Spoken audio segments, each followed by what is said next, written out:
They gave us 12 hours to abandon our own. Admiral Ava Rostova stood on the command deck of the TVS Vigilance, a silhouette against the cold, analytical light of the system display. Before her, the void was split by two truths. The first was the serene orbit of Meridian, a colony of 4 million souls who had traded the comforts of Earth for the harsh beauty of a world lit by a pulsar's ghost-white strobes. The second was the brutal geometry of the Vakarian Ascendancy Fleet, a formation of gunmetal gray blades hanging over a convoy of unarmed freighters. Those freighters carried the atmospheric processors and medical isotopes Meridian needed to survive the next cycle. Status Solon Rostova said, her voice a low anchor in the hum of the bridge. The synthesized voice of the fleet mind, calm and clear, filled the air. The Vakarian ultimatum remains unchanged, Admiral. They demand we surrender Meridian's elected leadership and cede resource rights to the cesium deposits on their moon. They hold the civilian convoy call sign Lifeline hostage against our compliance. On the main view screen, a crimson timer pulsed 11:58:12. It was a clock counting down to a massacre. Commander Jian Li stepped beside her, his jaw tight. Their doctrine is clear. If we refuse, they will execute the ultimatum. They will fire on those freighters one by one, and they will broadcast it. The Vakarians did not do things in darkness. Their cruelty was a performance, a lesson for any who might defy them. They believed an ultimatum was a conversation already finished. Rostova's eyes traced the enemy lines. 12 cruisers, twice as many frigates, all perfectly positioned in a textbook blockade pattern. It was clean, arrogant, and utterly predictable. The Vakarians were warriors of the old school, raised on doctrines of overwhelming force and unwavering adherence to protocol. They saw two possible outcomes: honorable submission or a glorious, pointless battle against their superior numbers. They've left us no room to negotiate. Lee stated his frustration, a sharp edge in the controlled environment of the bridge. They think they haven't, Rostova corrected him. She felt the subtle vibration of the deck plates beneath her feet, the lifeblood of a vessel ready for a fight it must not have. Solon run pattern analysis on their formation. Find me the seams. Find me the vanity. Their pride was the weakness we were meant to exploit. In a small clinic on Meridian's surface, a doctor named Eris adjusted the flow on an IV drip for a young girl with synth lung rejection.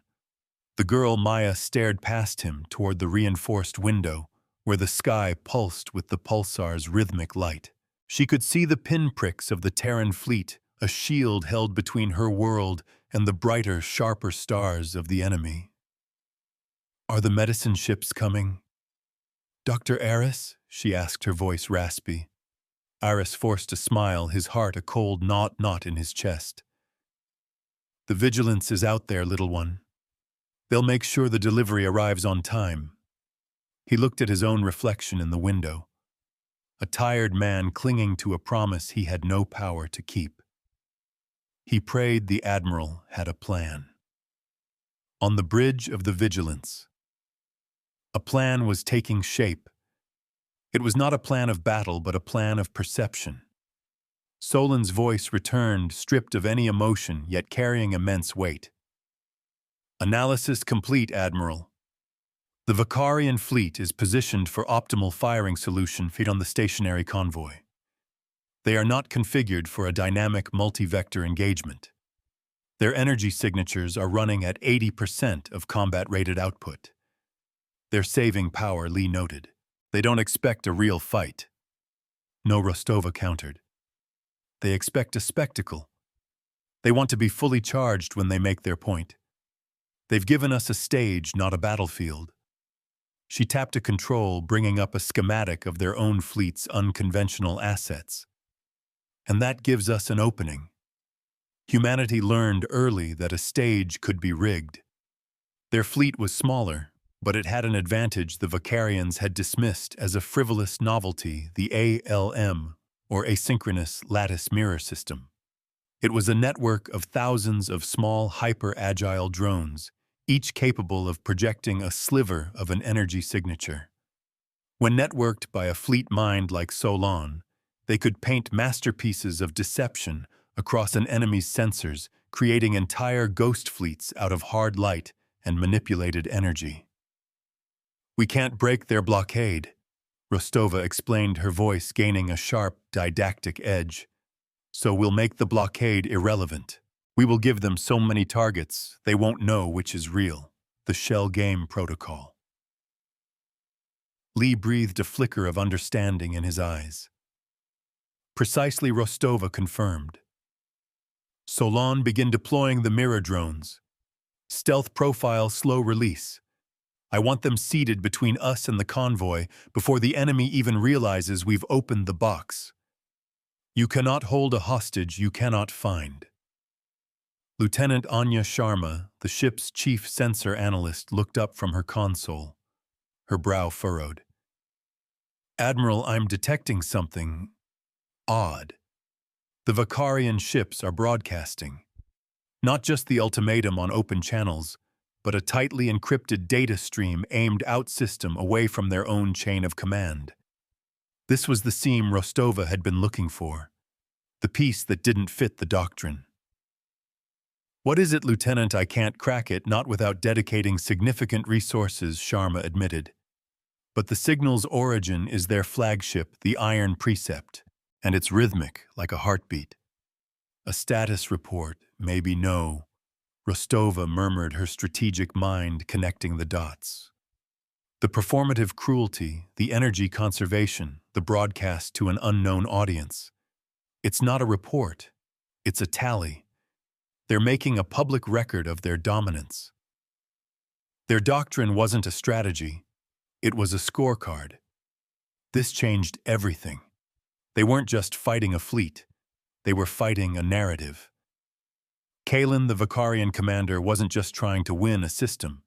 He was trying to win favor, to climb a political ladder built on the skulls of those who defied the ascendancy's will. His rigid adherence to the ultimatum wasn't just military code. It was performance art for his superiors. Solon Rostova commanded, her voice ringing with newfound clarity. "Your casualty projections for a direct assault, 72% probability of fleet-wide mission failure, 94% probability of the convoy's destruction. Human crew losses estimated at over 6,000, the AI recited instantly. Rostova's gaze hardened. "Unacceptable. Solon, this fleet teaches by numbers and remembers by ledgers, never by collars. Find me a cleaner solution." She turned to Lee. "We aren't just going to save the convoy. We are going to make him mark his own ledger in permanent, humiliating red. We would not fight his war. We would make him fail his test." The mirror drones, no larger than a clenched fist, began to sublimate from the hidden bays of the fleet's support cruisers. They moved like dust motes in the dark, spinning out into the void in a carefully randomized cloud. On the Vicarian sensor screens, nothing changed. The human fleet remained a quiet, distant threat, seemingly paralyzed by indecision. The crimson timer on the main view screen continued its relentless march, 09:42:17. "Drone cloud, 80% deployed," Solon reported. "The lattice is ready to be energized on your command." "The convoy pilots?" Rostova asked. Lee nodded, briefed and ready. "They know their escape vectors. They're scared, Admiral, but they're holding steady." Rostova keyed her comm to the civilian freighter captain, a grizzled veteran named Omar. "Captain, you're about to see a lot of ghosts. Trust your navigation markers and fly true. We'll light the way home." A crackle of static, then Omar's voice tight with tension but firm. "We trust you, Vigilance. Just get my people through this." Their trust was the only ammunition that mattered. Hold until the final hour, Rostova ordered the bridge. Let them steep in their certainty. Let them believe they have already won. The bridge settled into a state of coiled stillness. Every officer was at their post, every system running in the green. The low thrum of the inertial dampeners was the only sound a counterpoint to the silent scream of the clock. It was in this quiet moment that Lieutenant Sharma's head snapped up again. Admiral, a new development. The Vicarians, perhaps sensing a shift in the electromagnetic environment, or simply growing impatient, had just moved. Two of their frigates broke formation, pushing forward in a short, aggressive patrol pattern. Their movement was a minor tactical adjustment, but it changed the geometry of the drone cloud. "They're pressuring us," Lee observed, testing for a reaction. "And we will give them one," Rostova decided instantly. This was the first escalation, the first moment the enemy's script had deviated. "Solon, activate the lattice. Phase 1. Let's raise the curtain." It was time to show them a truly crowded stage. On the bridge of the Iron Precept, Vicarian Commander Kaelin watched his tactical display with an air of supreme confidence. The humans were cowards, just as the doctrine predicted. They huddled behind their single heavy cruiser, their lesser ships arranged in a uselessly defensive posture. His frigate patrol was a standard probe meant to remind them of the clock. But then his sensor officer cried out in alarm. The display dissolved into chaos. Where there had been 6 freighters, there were now 60. Ghost signatures identical to the real convoy ships bloomed across the void. They flickered into existence, perfectly mimicking the heat mass and energy profiles of the civilian vessels. Then they began to move, scattering in dozens of different directions, each following a unique, plausible escape vector.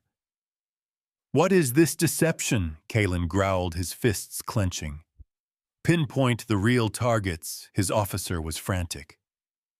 "Sir, we cannot. The signatures are perfect. We are reading 60 identical ships.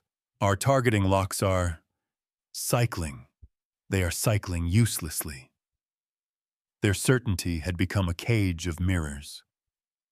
Aboard the Vigilance, the mood was electric. "It's working," Admiral Lee said, a grin threatening to break his professional composure. "Their fire control systems are completely overwhelmed. They can't distinguish friend from foe, let alone target from decoy."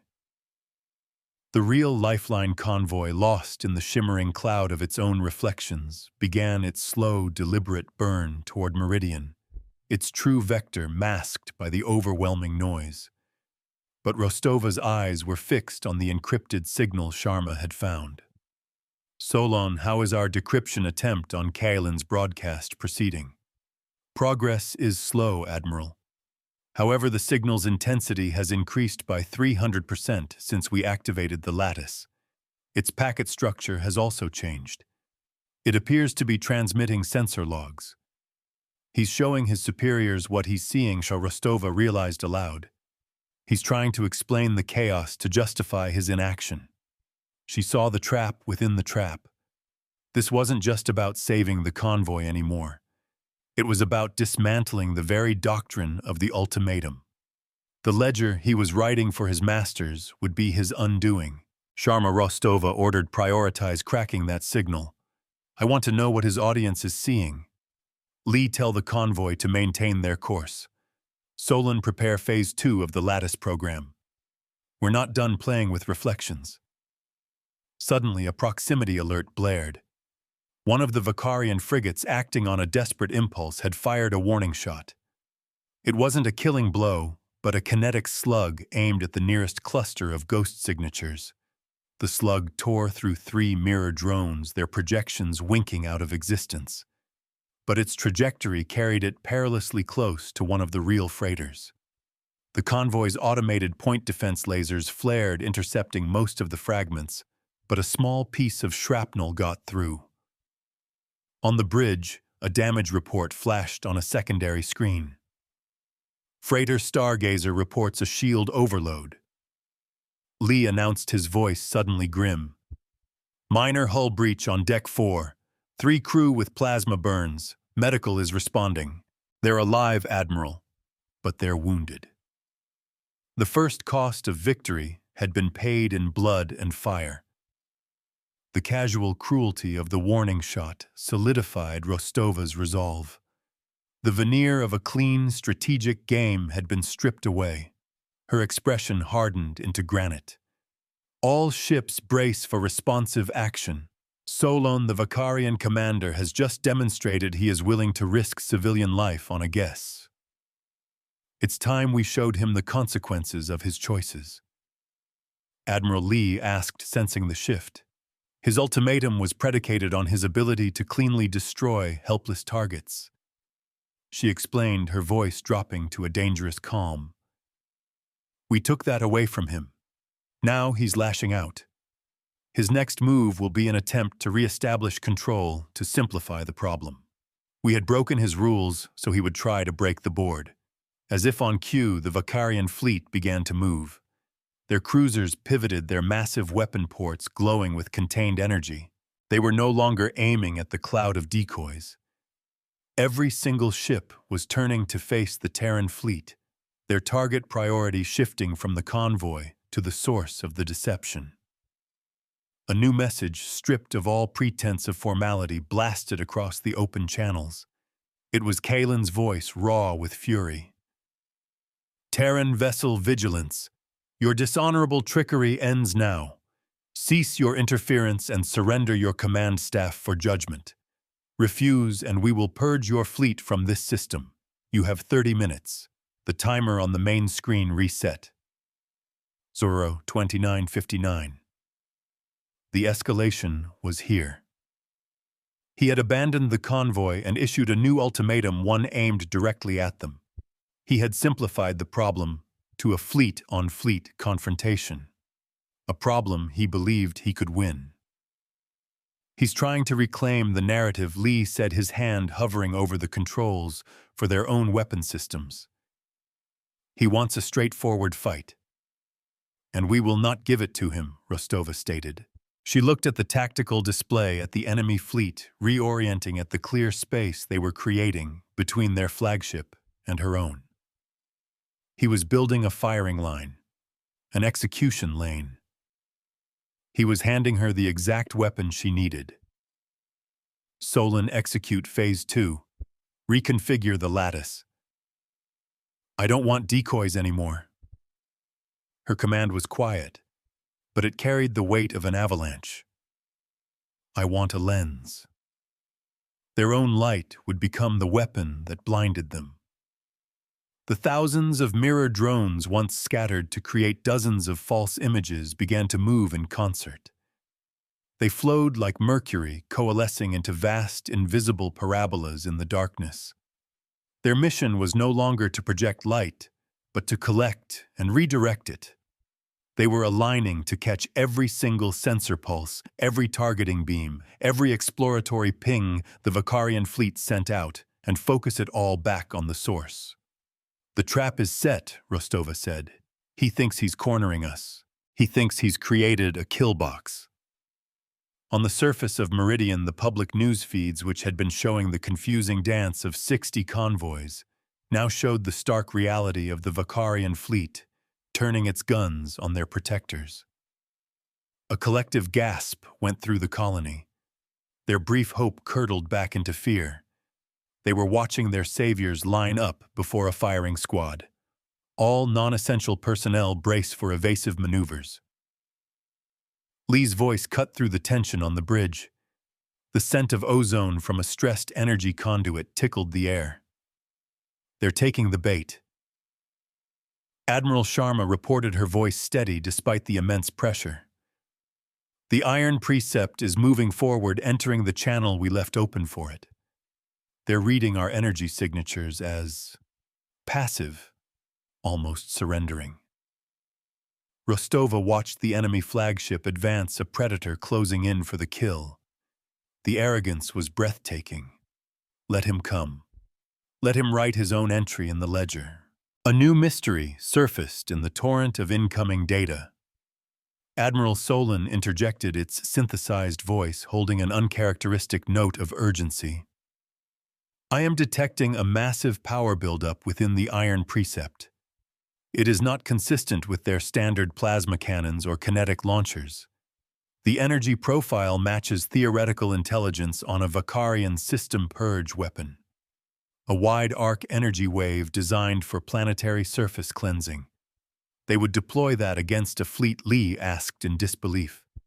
The energy backlash at this range would be catastrophic for them as well. It's an executioner's weapon, not a soldier's, Rostova deduced instantly. Kylan was so enraged, so thoroughly humiliated, that he was willing to risk damaging his own ship to guarantee the destruction of hers. He was abandoning his own doctrine in favor of a final, spiteful tantrum. It was the act of a man who had already lost and knew it. The Iron Precept surged into the perfect center of the trap. Its forward emitters began to glow, a corona of incandescent rage building around the vessel. The countdown timer was now under 10 minutes, but it was irrelevant. The final act was already in motion. He thinks we're the target, Lee murmured, watching the terrifying energy spike on his console. Rostova allowed herself a grim, fleeting smile. He's half right. She keyed the fleet-wide comm. All ships. On my mark, execute Operation Backhand. Prepare to return to sender. They offered an ultimatum, so we prepared an invoice. The Vakarian flagship was now fully committed, a beast of metal and fury accelerating into the kill zone it believed it controlled. The light from its weapon grew, casting the Vigilance's bridge in a hellish red glow. The deck plates vibrated with the sheer energy being thrown across the void. Every human instinct screamed to fire, to raise shields, to run. But the Vigilance held its position, a silent, waiting anchor. The tension was a physical thing, a crushing weight that stole the air from the room. The seconds stretched into eternity. Kylan was making his final move, broadcasting his righteous victory to his superiors. But the signal he was sending was about to show something entirely different. Solon Rostova said, her voice cutting through the silence like diamond. The decryption, complete, Admiral, the AI confirmed. I have isolated the data stream. Commander Kylan is broadcasting live, unbuffered sensor and view screen data to the Vakarian High Command's public judiciary ledger. It's a tally of compliance.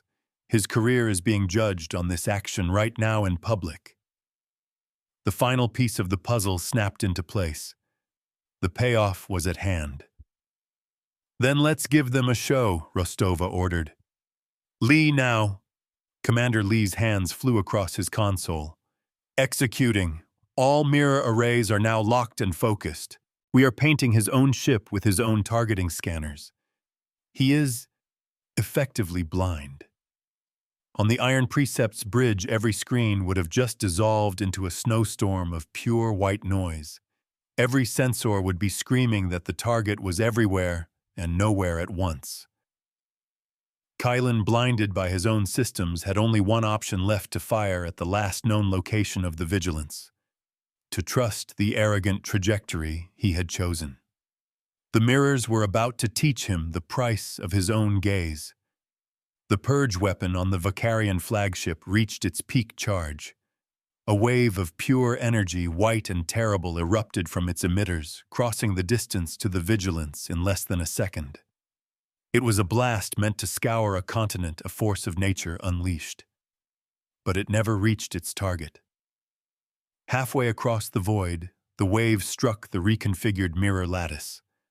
The drones, perfectly angled and hardened against energy transfer, did not break. They held. They caught the incandescent fury of the Vakarian weapon, contained it, and focused it. For a fraction of a second, a new star ignited in the space between the two fleets, a burning lens of impossible power. And then, with perfect calculated precision, the lattice bent the light. It returned the beam. They would reap the harvest they had sown. The entire energy of the purge weapon focused into a needlepoint of surgical intensity, shot back along its own path. It struck the iron precept not on its heavily armored bow, but on the exposed, flaring emitters of the weapon itself. The feedback loop was instantaneous and catastrophic. From the bridge of the Vigilance, they watched in stunned silence. The Vicarian flagship didn't explode in a vulgar fireball. Instead, it convulsed. A wave of internal detonations traced their way back from the weapon's core, blowing out entire sections of the forward hull. The ship went dark, its energy signature flatlining, as every primary system cascaded into failure. The iron precept was a dead thing, drifting and silent, crippled by its own rage. There was no cheer on the bridge of the Vigilance, only the low hiss of the ventilation system and the soft, steady beep of their own sensors confirming the threat was neutralized.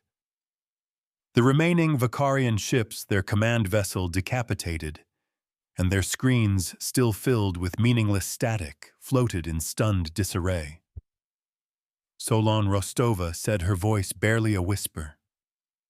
Broadcast on all channels, Vicarian encryption and open frequency. Plain text. Ready, Admiral. The subject is Ledger Entry Meridian. The message is, this is the price of your ultimatum. A lesson in reflection. Consider your account settled. We are always ready to teach it again. We did not come to conquer. We came to educate. The silence that followed was broken by Lieutenant Sharma. Admiral, the public broadcast. Kalen's tally of compliance. It was still live. The entire Vicarian High Command. They saw everything. They saw him fire. They saw his own weapon cripple his flagship. They saw our message. Rostova nodded slowly. This was the true victory. Not a destroyed ship, but a demolished doctrine. She had turned their public scorecard into a permanent record of their failure, written in their own hand. The cost of victory had been 3 wounded crewmen on a freighter, and the cost of their ultimatum had been the pride of their fleet. A fair trade. Their system of honor had been broken by a lesson in physics. The remaining Vicarian ships began a slow, hesitant retreat. They did not fire another shot. They simply turned like wounded animals and began the long, shameful journey back to their own space. The blockade was broken. The lifeline convoy, its path now clear, resumed its burn toward the grateful colony below. The convoy is secure. Lee reported, his voice filled with a mixture of awe and relief. The console before him showed the freighters moving into a safe, stable orbit around Meridian. Their home. Rostova allowed herself a single deep breath, the tension of the last 12 hours finally beginning to recede. The scent of recycled air had never smelled so sweet. She felt the ship's gentle hum beneath her feet, no longer a vibration of anxiety, but the steady pulse of a guardian standing its post. But the fight wasn't over. It had just entered a new, more dangerous phase. The Vicarian ascendancy was an empire. They would not take this public humiliation lightly. They had been proven fallible. Their most feared psychological weapon, the ultimatum, had been turned into a laughingstock. They would respond, not with another predictable fleet, but with something new, something designed to counter the kind of thinking that had just defeated them. Solon Rostova said, her gaze already turning to the star charts, to the routes leading deeper into human space. Begin running predictive models. What comes after a broken doctrine? Calculating, Admiral, the AI replied. The highest probability outcome is a doctrinal schism within the ascendancy. The traditionalists like Kalen will be disgraced. A new faction will rise. One that values adaptation, one that learns. And what will they have learned from this Lee? Asked the sober reality of their situation settling in. Rostova's expression was grim. They will have learned that we will not break. They will have learned that we do not fight fair. They will have learned that our mercy has teeth. She turned away from the view screen, where the crippled husk of the Iron Precept was a stark monument to its commander's arrogance. And they will learn to hate us for it. A new war was not coming. It was already here. On her private display, Rostova brought up the service records of the 3 crew members injured on the Stargazer. She flagged their files for commendations and priority medical care. The ledger had to be balanced on both sides. Her people had to know that their sacrifices, no matter how small, were recorded, honored, and remembered. That was the human doctrine, the one that no mirror or weapon could ever truly reflect. It had to be lived. A new alert pinged softly on Sharma's console. It was quiet, almost lost in the aftermath. "Admiral," she said, her voice uncertain. "I'm picking up something strange. It's not Vakarian." "Define strange," Rostova commanded her focus, snapping back instantly. "It's a tachyon emission. Faint. Very, very faint." It pulsed once right at the moment the Iron Precept was hit. It originated from the pulsar itself. A pulsar. A rapidly rotating neutron star, one of the most chaotic and energetic objects in the known universe. Using one as a communications beacon was theoretically possible, but would require technology centuries beyond anything the Terrans or even the Vakarians possessed. It was like trying to send a smoke signal in the middle of a hurricane. "Is it a natural phenomenon?" Lee asked. "The signal was structured," Commander Sharma replied. "It contained a repeating mathematical sequence. Prime numbers. It was deliberate. It was a signal." She paused, her eyes wide. Someone was watching. And they wanted us to know they were watching. The universe was far larger than their small conflict. Rostova stood motionless. They had come to Meridian to defend a colony against a known bully. They had won a clean, decisive victory using intelligence and restraint. But in doing so, they had lit a fire. And that fire, it seemed, was serving as a beacon in a much deeper, much older darkness. The board was bigger than she had imagined. The mystery of the Vakarian broadcast was solved, but a new one had just been seeded. An observer with incomprehensible technology had just witnessed humanity's unique brand of strategic warfare. Were they friend or foe? A potential ally in the coming struggle with the ascendancy, or a threat that made the Vakarians look like spoiled children? "Keep scanning," Rostova ordered, her mind racing through the implications. "I want to know who else is keeping a ledger on this system." The victory at Meridian felt smaller now, a single chess move in a game she was only just beginning to comprehend. The real test was not over. They had passed an exam only to find it was an entrance test. The silence on the bridge was a heavy blanket, disturbed only by the quiet hum of life support and the soft chime of Sharma's console. Rostova walked the length of the command deck, her boots making no sound on the polished metal. They had won. They had shattered an enemy fleet without losing a single ship, saved 4 million souls, and dismantled a toxic ideology on a galactic stage.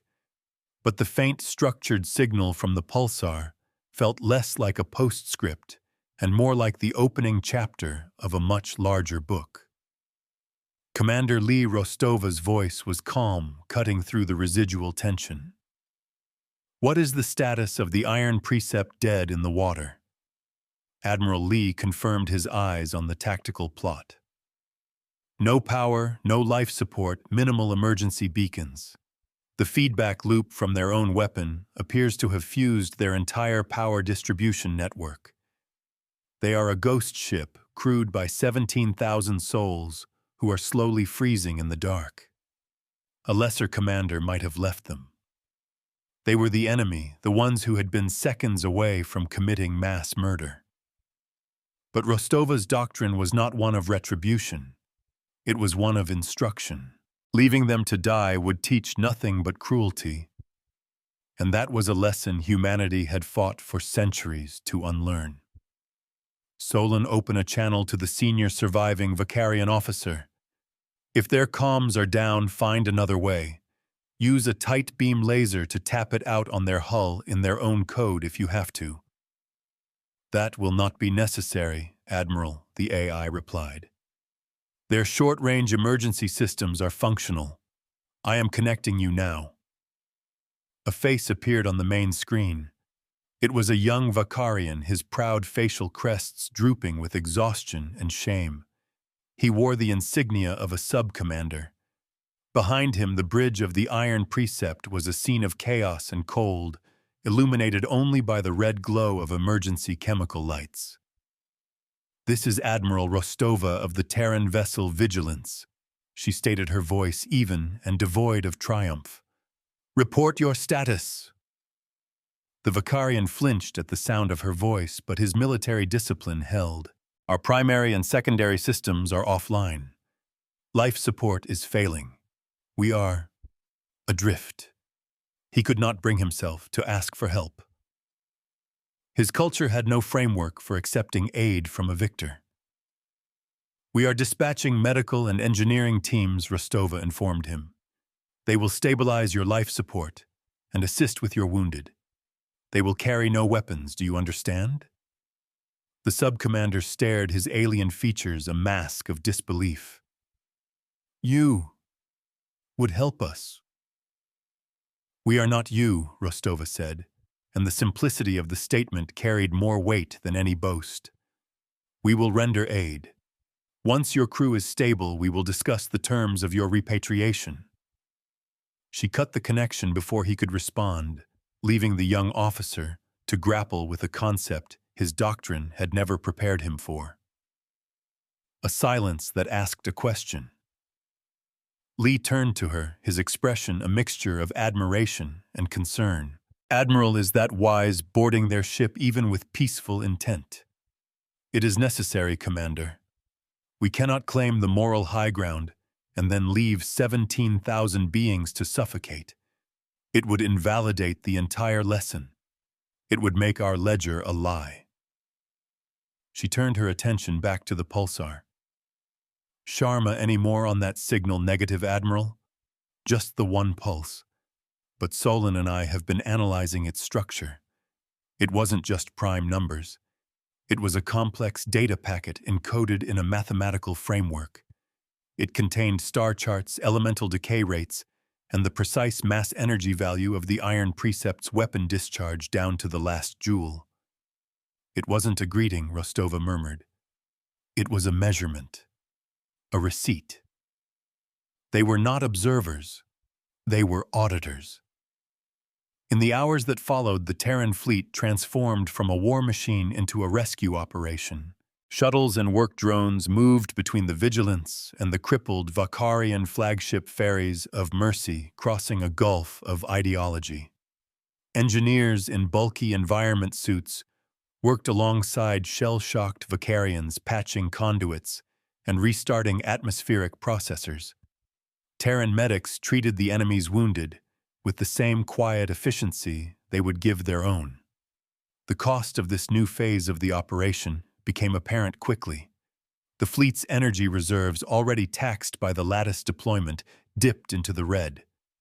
They were pouring their own power into the dead Vicarian ship, a transfusion of life that left them vulnerable. Specialized repair components and medical supplies were being used up at an alarming rate. It was a victory with a steep price tag, paid not in lives, but in the resources they would need for their own journey home. This Mercy had a meticulously recorded cost. A civilian vignette unfolded on the planet below. In the city of Meridian Prime, the initial euphoria had given way to a profound and unsettling awe. The public squares, once filled with citizens watching the battle with bated breath, now displayed the analysis of the pulsar signal. Maya, the young girl from the clinic, sat with Dr. Aris on a park bench, watching a holographic projection break down the complex mathematics. "I don't understand the numbers," Maya said, her breathing easier now that her anxiety had subsided. "Neither do I," little one Aris admitted, putting an arm around her. "But I understand the message. It means we're not alone. It means someone else saw what Admiral Rostova did. They saw that we chose to help even after we had won." He looked up at the sky where the Vigilance was a bright, steady star attending to a dimmer, broken one. "It means our choices matter even in the dark." The universe, it seemed, was keeping notes. On the bridge of the Vigilance, the second escalation began, not with a bang, but with a whisper of data. Admiral Solon's voice cut through the routine business of the rescue. "The pulsar is active again. But it is not a tachyon pulse. It is a neutrino stream, highly focused. It is painting the iron precept." Rostova and Lee watched the main view screen as a web of shimmering ghostly light enveloped the Vakarian ship. It was an image generated by their own sensors struggling to interpret an impossible phenomenon.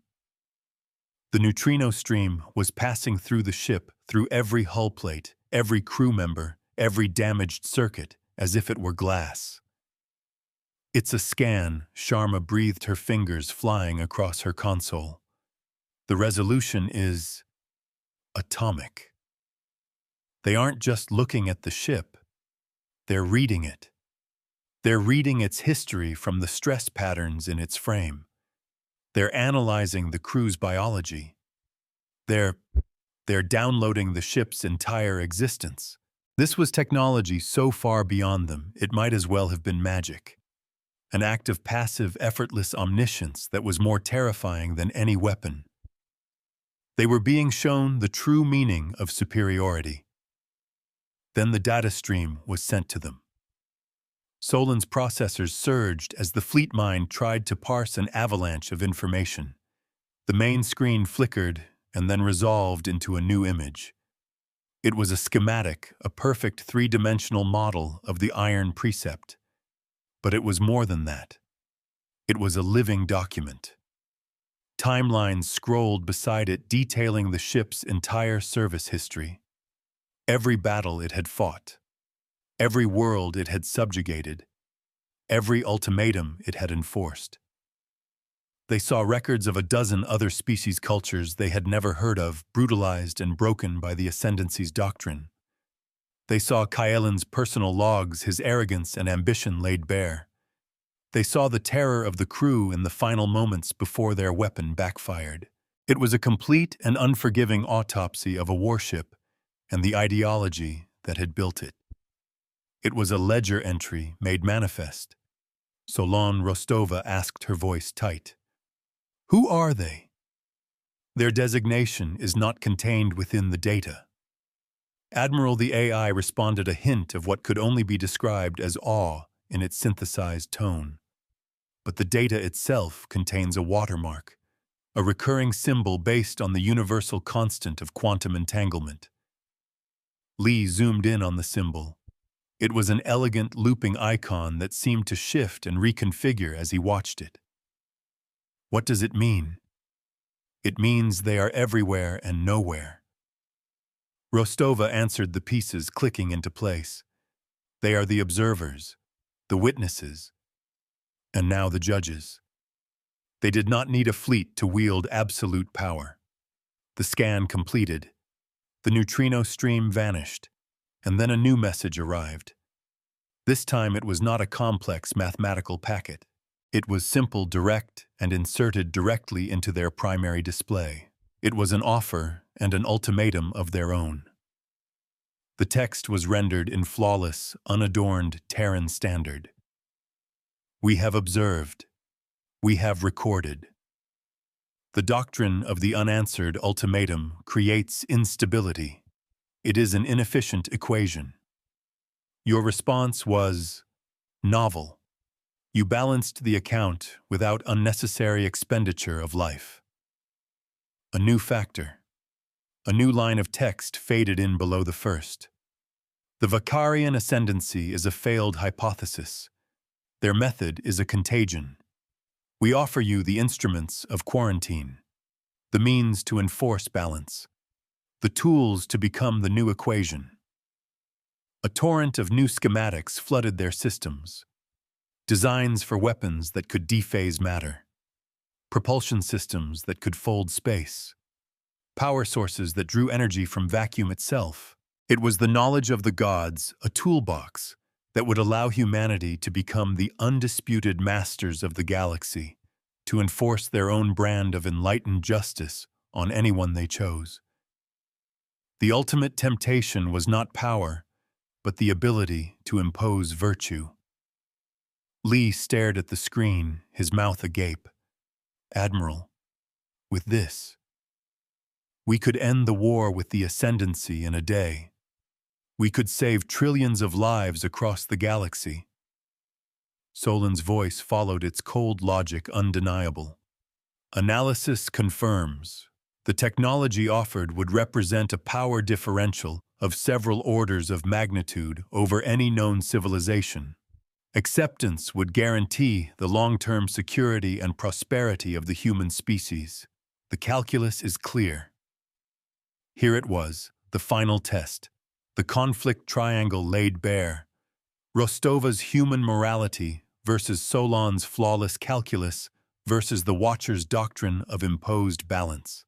They were offering her the power to become a benevolent tyrant, to trade freedom for a perfectly ordered, perfectly safe galaxy under human control. A galaxy where no one would ever issue another ultimatum, because humanity would be the final unanswerable one. Rostova looked away from the impossible promise on the screen and back toward the broken husk of the iron precept. She saw the shuttles still moving back and forth, the tiny figures of her crew working to save their enemies. That was the human equation. Messy, inefficient, costly, and absolutely non-negotiable. Solon, she said, her voice ringing with the clarity of her decision. Delete the schematics. Admiral, the AI questioned for the first time in its existence. My projections indicate this course of action has a 98.7% probability of being suboptimal for Terran strategic interests. Your projections are correct, Solon Rostova agreed. But you are calculating for the wrong outcome. Our goal is not to rule the galaxy. Our goal is to deserve our place in it. She would not win the game by becoming the board. She turned to the communications console herself, keying in a response. She did not use their mathematical language or their direct data insertion. She sent a simple open audio broadcast, a human voice speaking into the void. To the observers, she began her words carried on a wave of plain radio. We have received your offer. We thank you for the insight. But we must respectfully decline. We do not seek to be the new equation.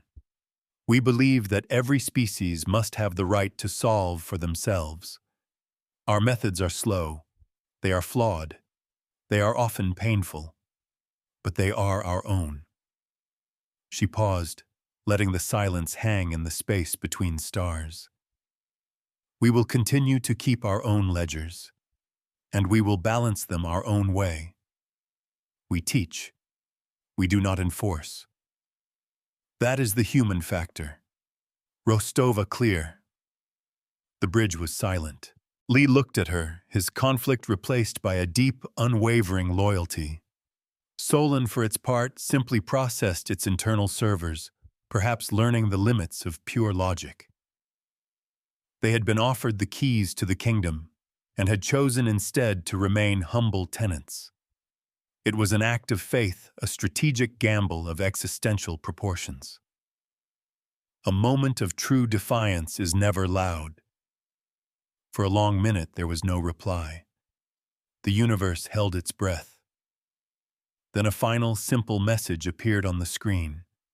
A single shifting icon, the watermark of the observers. And beneath it, 2 words. Account closed.